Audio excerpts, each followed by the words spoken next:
കേരളം കേന്ദ്രത്തെ കുറ്റപ്പെടുത്തുന്നത് ബഹുമാനം കൊണ്ടെന്ന് കേന്ദ്രമന്ത്രി ജോർജ് കുര്യൻ. പാലക്കാട് എലപ്പുള്ളിയിൽ മാധ്യമങ്ങളോട് സംസാരിക്കുകയായിരുന്നു അദ്ദേഹം. ആശാവർക്കർമാരുടെ വിഷയത്തിൽ കേന്ദ്രവും മന്ത്രി സുരേഷ് ഗോപിയും കാര്യങ്ങൾ വ്യക്തമാക്കിയതാണ്.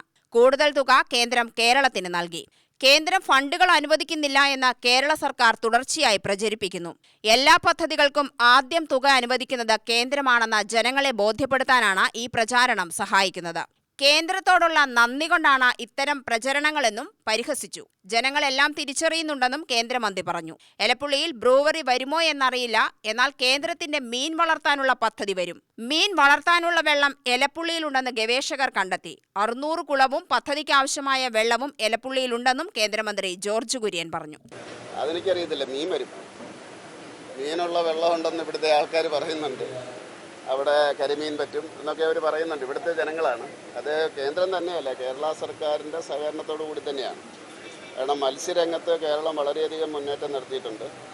നമ്മുടെ മറൈൻ ഫിഷറീസ് രംഗത്ത് ഇന്ത്യയിലെ 1ാം സ്ഥാനമാണ്. അതുപോലെ തന്നെ നമ്മുടെ ഫിഷി ഹാർബർ ഏറ്റവും കൂടുതലുള്ളത് ഇന്ത്യയിലാണ്. ഞാൻ വന്നതിന് ശേഷം കുറച്ച് തുടങ്ങിയിട്ടുണ്ട്. ഞാൻ മാത്രം തുടങ്ങിയതല്ല, ഇത് ഇവിടെ ഉള്ളതുകൊണ്ടാണല്ലോ ഇവിടുത്തെ നമ്മുടെ മത്സ്യപ്രവർത്തകരും കൃഷിക്കാരും. പക്ഷേ അക്വാകൾച്ചറിൽ നമ്മൾ പുറകിലാണ്. ഈ ഉൾനാടൻ കൃഷിയിൽ ആന്ധ്രാപ്രദേശുകാരാണ് മുന്നിൽ.